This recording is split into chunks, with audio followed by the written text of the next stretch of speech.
Bonjour, bienvenue pour cette nouvelle vidéo autour du vegan Bhairava Tantra. Om.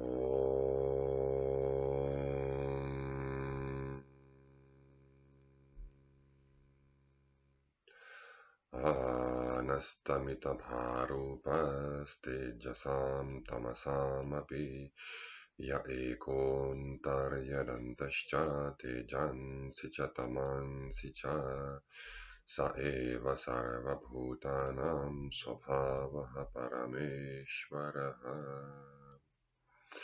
Aujourd'hui, le verset 119. Je vous le lis d'abord en sanskrit.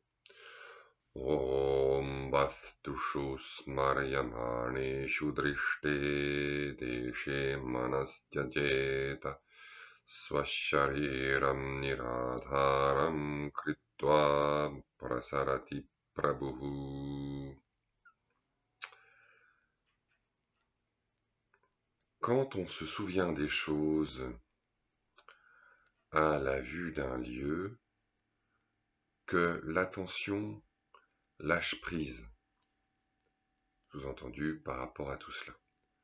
Quand on se souvient des choses à la vue d'un lieu, en voyant un lieu, un endroit, quand on se souvient des choses en voyant un endroit, que l'attention, que l'esprit lâche prise. Notre corps devient alors libre de tout support, sans limite, et le Seigneur, le Tout-Puissant, s'avance, et le Seigneur, le Puissant, ou le Seigneur s'avance. Notre corps devient sans support objectif, et le Seigneur s'avance. Donc voici une expérience autour de la mémoire. La mémoire, dans la spiritualité contemporaine, est souvent décriée. Mais dans la tradition du shivaïsme du Cachemire, dans la philosophie de la reconnaissance, Pratyabhijna, dans l'authentique tradition du shivaïsme du Cachemire, la mémoire est appelée le joyau qui exauce tous les souhaits, la pierre philosophale, capable de nous faire réaliser sans effort, sans avoir besoin de cultiver un état spécial, notre véritable essence et l'essence de toute chose, au-delà du temps. En effet, qu'est-ce que c'est que ce souvenir? Tout d'abord, il faut se rappeler, se souvenir, justement, que le souvenir, en sa vérité, n'est pas simplement un épisode mental parmi d'autres. Genre, il y aurait la perception, l'imagination, les jugements, les pensées, et puis les souvenirs qui porteraient sur le passé. Non, si on regarde de près l'expérience, on s'aperçoit que la mémoire, qui est l'activité de se souvenir, est omniprésente. Elle est présente dans toutes les opérations mentales. Elle est présente en toute expérience, en chaque instant de l'expérience. En effet, comme l'a bien montré Bergson dans ses analyses célèbres sur la mémoire, le simple fait de comprendre un mot présuppose la mémoire. En effet, si je dis le mot mémoire, eh bien il est composé de plusieurs syllabes. Mais si au moment où, après avoir dit mais, j'énonce moi, eh bien j'ai ou vous avez oublié mais, eh bien vous ne pourrez jamais entendre le mot en entier, parce que arrivé à la fin, vous aurez oublié le début, et donc vous ne pourrez jamais comprendre ce mot. Donc la simple perception d'un mot, je ne parle même pas de la compréhension de toute l'étendue de sa signification, mais la simple perception d'un mot comme mot présuppose la mémoire. Dans le présent, il y a toujours une certaine conservation du passé. Le présent n'est jamais pur. Il est pur au sens où le présent qu'est la conscience est toujours présent. Mais il y a toujours en lui quelque chose du passé qui est conservé. Et cela est vrai aussi dans la perception. Pour percevoir par exemple un cube, eh bien cela présuppose que je conserve en ma mémoire les faces de ce cube que je ne vois pas actuellement. Et vous savez bien que seules 3 des 6 faces du cube sont données présentement dans la perception pure. Donc la perception pure, en réalité, est toujours une synthèse d'éléments qui sont donnés dans le présent et aussi d'éléments qui sont conservés de perceptions passées ou du passé. Et cela est si vrai que certaines personnes qui sont atteintes de syndrome d'hyperamnésie, c'est-à-dire de l'incapacité justement presque totale à conserver quoi que ce soit du passé, eh bien sont incapables d'agir dans le prétendu présent. Parce que le prétendu présent, en fait, est toujours rempli de passé. Par exemple,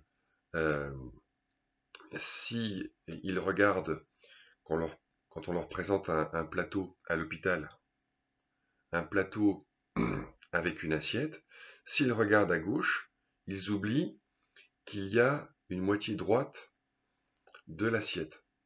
Et du coup, ils vont manger la moitié gauche et ils vont laisser intacte la moitié droite. Et ainsi de suite. Bref, ce qui nous amène au second point, qu'est-ce que l'essence de la mémoire? L'essence de la mémoire, c'est conserver le passé au sein du présent et sur fond de perception présente. Car si le passé remplace le présent, alors il ne s'agit plus de mémoire, mais de rêve ou d'hallucination. Donc la mémoire, c'est ce mélange de passé et de présent. Mais ce sont des perceptions. Perception présente, perception passée. Conservation d'une perception présente sur fond de perception présente. Conservation de perception passée sur fond de perception présente. Et qu'est-ce que ça veut dire dans ce cas-là, passé et présent? Eh bien, Utpal Deva, qui est le grand philosophe du shivaïsme du Cachemire, explique qu'au fond, entre la mémoire, l'imagination et la perception soi-disant présente, en réalité, il n'y a aucune différence essentielle. La seule différence qu'il trouve, c'est une différence de degré de clarté. En fait, ce qu'on appelle la perception présente, c'est simplement la manifestation ou l'apparence d'une forme plus claire, plus détaillée, plus riche. Et ce qu'on appelle le souvenir ou l'imagination, c'est la manifestation ou l'apparence d'une chose moins claire, moins riche, moins détaillée. Mais il ajoute aussitôt que tout cela dépend des efforts que nous faisons et du désir qui nous habite. Nous savons très bien que, par exemple, si nous avons très faim et que nous nous mettons à imaginer ou à nous souvenir, mettons, d'un plat de spaghettis, eh bien, ce plat apparaîtra d'autant plus clairement que notre désir, que notre faim est intense, jusqu'à devenir une hallucination, c'est-à-dire jusqu'à ce que la vision de ce plat de spaghettis devienne aussi claire que les perceptions présentes, voire les remplacent. Donc, entre la mémoire et la perception, il n'y a qu'une différence de degré. Deuxième point. Premier point, dans toute perception, il y a de la mémoire. Deuxièmement, entre mémoire et perception, il n'y a qu'une différence de degré. Troisièmement, on dit souvent que comme la mémoire, c'est de la perception du passé, c'est la perception de ce qui n'existe plus, et donc ça n'est qu'une erreur ou une illusion.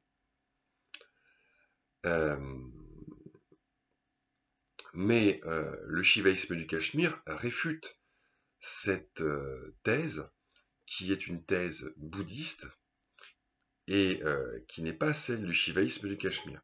Le shivaïsme du Cachemire dit la mémoire est essentiellement fiable, elle est essentiellement vraie, valide, car autrement, toute la vie quotidienne qui repose sur la mémoire deviendrait impossible.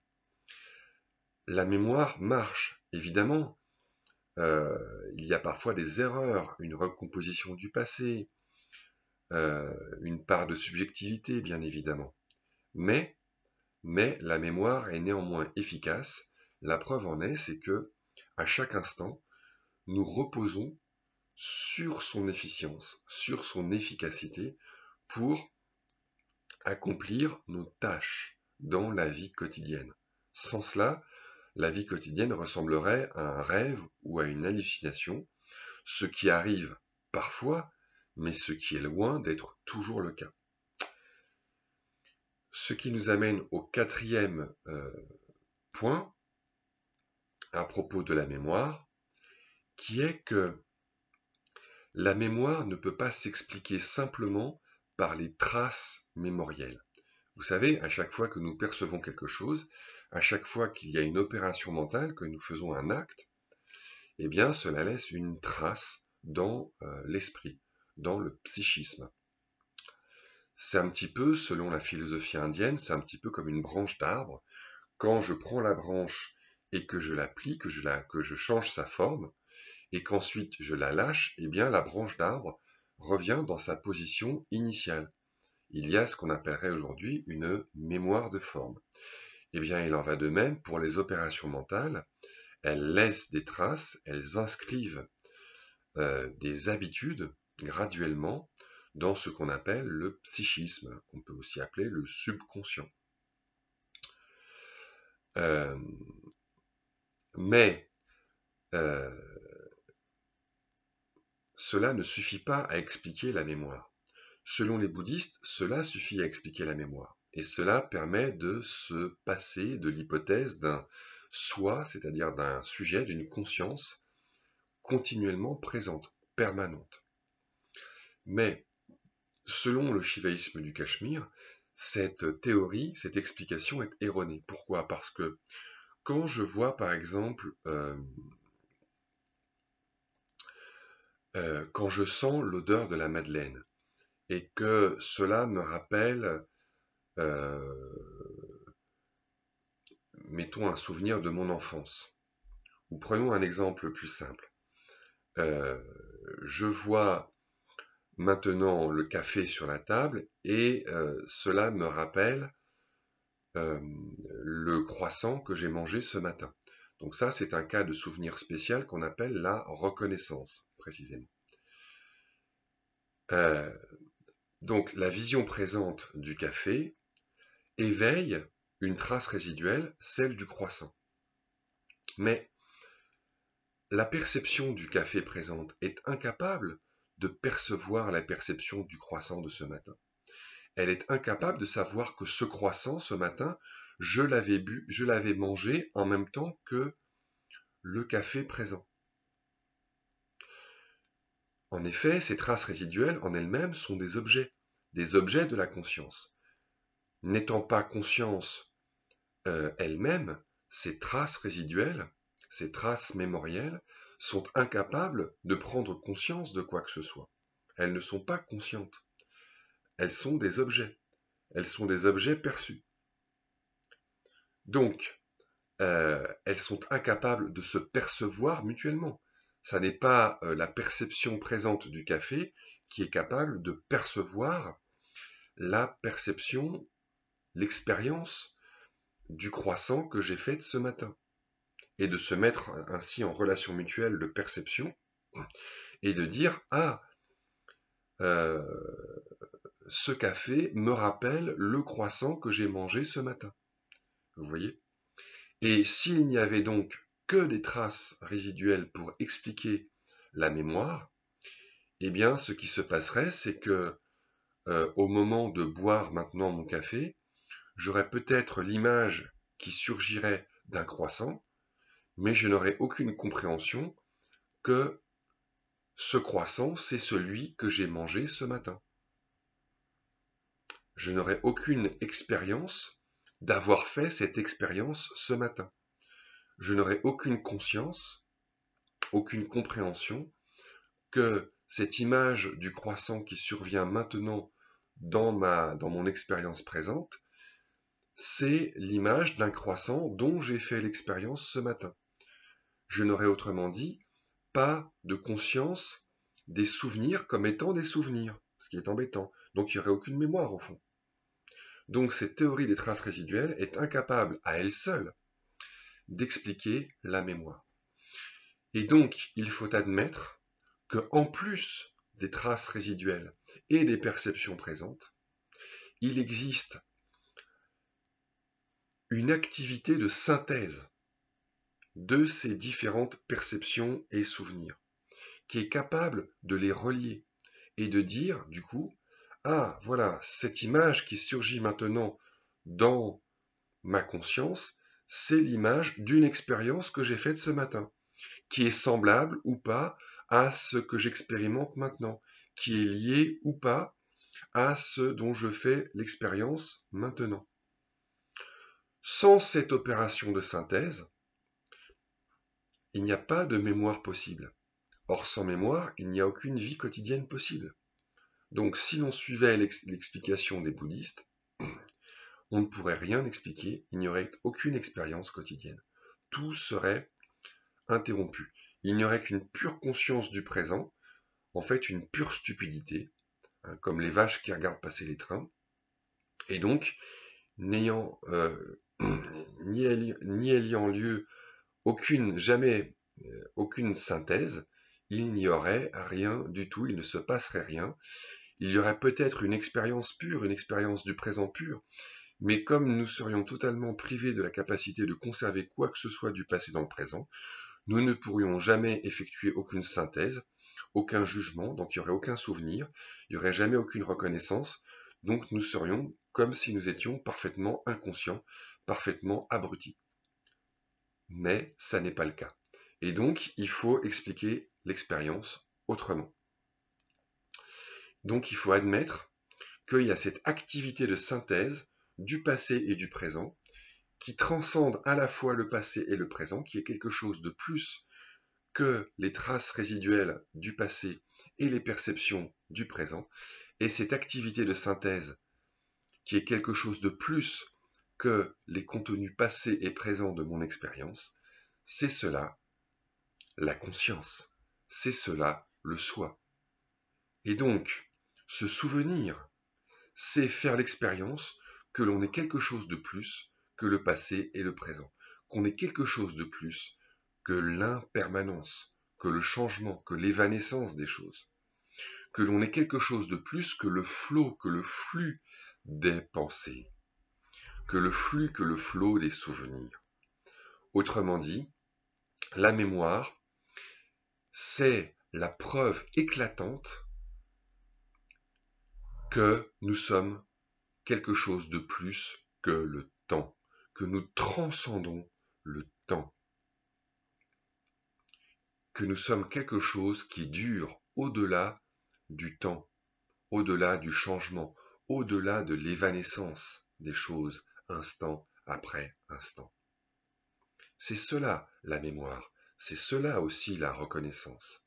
C'est la preuve, c'est dit, c'est la preuve que je suis quelque chose de plus que le flot des choses qui changent d'instant en instant. Je suis quelque chose de plus que le flux des expériences que je fais.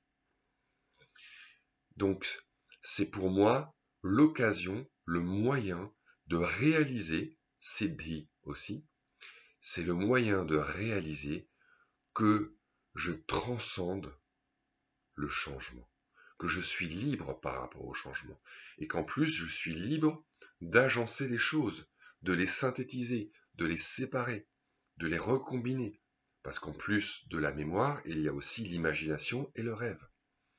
Tout cela prouve la liberté de la conscience, le fait que la conscience est permanente et qu'elle ne se réduit pas au flux des contenus de l'expérience, mais quelle est cette expérience elle-même, c'est-à-dire cet acte de synthèse, de rassemblement, qui transcende, qui dépasse, qui existe au-delà du présent, du passé et du futur. Et donc, la mémoire est le joyau capable d'exaucer tous les désirs, puisque la mémoire est capable de me faire réaliser, de me faire reconnaître que je suis le soi permanent et libre, au-delà du changement, capable d'agencer le changement, capable de le manipuler, et qui ne se réduit jamais à lui. Et donc le commentaire de Shivopadhyaya dit ceci. Quand on est en train de connaître une chose à travers une cognition qui est un souvenir du type « ceci que je vois est cela que j'avais vu », on doit l'abandonner, la rejeter, dès que l'esprit a fait de l'expérience originelle son support. Car en effet, l'expérience est antérieure au souvenir. Ça, tout le monde est d'accord. En Inde, l'expérience première, c'est l'expérience de la perception. Mais ça ne veut pas dire que dans la perception elle-même, il n'y a pas toujours un peu de souvenir qui vient composer la perception. Notre corps perd alors tout point de référence. Ce souvenir, c'est sortir du corps, c'est transcender le présent. Et donc c'est s'arracher au temps. Et donc c'est une forme de libération. Et alors, le Seigneur en forme d'expérience, au-delà du passé, du présent et du futur, se manifeste. Il devient évident en tant que celui qui opère la synthèse unifiante du souvenir et de l'expérience originelle, c'est-à-dire de ce dont on est en train de se souvenir et de ce dont on est en train de faire l'expérience à travers ce souvenir.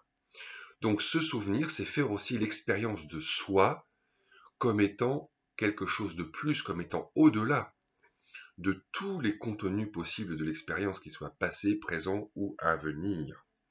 Et c'est pourquoi le commentateur Ananda, donc un siècle avant, ajoute « Quand, grâce à la puissance de remémoration, qui est une des trois grandes puissances de la conscience d'après le shivaïsme du Cachemire, il y a donc la perception, il y a l'exclusion dont on a déjà parlé, apoha, et il y a la puissance de remémoration, la puissance de mémoire, smriti, smara, smarana shakti.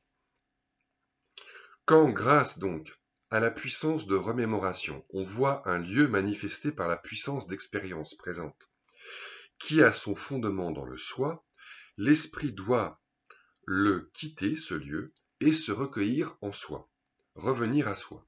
On doit alors méditer notre propre corps comme étant dépourvu de support. Oui, c'est quand même une expérience du corps, mais c'est notre corps en tant que conscience. Notre corps véritable en tant que conscience sans limite. Au-delà des lieux, au-delà des temps. Car ce corps, notre corps, est alors, pour ainsi dire, dépourvu des restrictions du temps, de l'espace, de la nécessité, du pouvoir et de la connaissance limitée. Les 5 ou 6 restrictions traditionnelles selon le shivaïsme du Cachemire. Alors, il est certain que l'on se dévoile être soi-même le puissant, le Seigneur, Prabhu. Voici ce que cela signifie. De l'expérience naissent le souvenir et autres cognitions comme l'imagination. Ces souvenirs sont comme une collection de joyaux enfilés sur le fil de la mémoire, c'est-à-dire la mémoire qui en vérité est l'activité qui est la conscience, l'acte conscient, c'est-à-dire le soi suprême. Ils ont donc pour essence, ces souvenirs, la conscience dont ils sont ainsi tissés. Cela est démontré dans les stances pour la reconnaissance. Pratyabhijna Karika. C'est donc cela qu'il faut méditer, est-il sous-entendu dans ce verset. Au-delà des souvenirs. Il y a cet acte même de mémoire qui est un acte de libération, un acte de transcendance, un acte de révélation de la liberté au-delà du présent et du passé, au-delà de toutes ces limites, au-delà de toute objectivité. Et par conséquent, la mémoire est une occasion de libération. La mémoire est le moyen de reconnaître notre véritable essence et l'essence de toute chose. La mémoire n'est pas simplement une illusion, une erreur. La mémoire n'est pas simplement quelque chose qu'il faudrait fuir. Au contraire, c'est une opportunité de réaliser que je suis l'être permanent, éternel, atemporel, au-delà du changement. À chaque fois que je me souviens de quelque chose, j'ai l'occasion de me reconnaître comme étant libre au-delà, au-delà des temps et des lieux. Voilà ce que c'est que véritablement la mémoire. C'est un moyen d'éveil, une occasion d'éveil, et non un fardeau et une illusion. Voilà. Il ne me reste plus qu'à vous remercier et à vous donner rendez-vous pour une prochaine vidéo en vous souhaitant une très belle journée.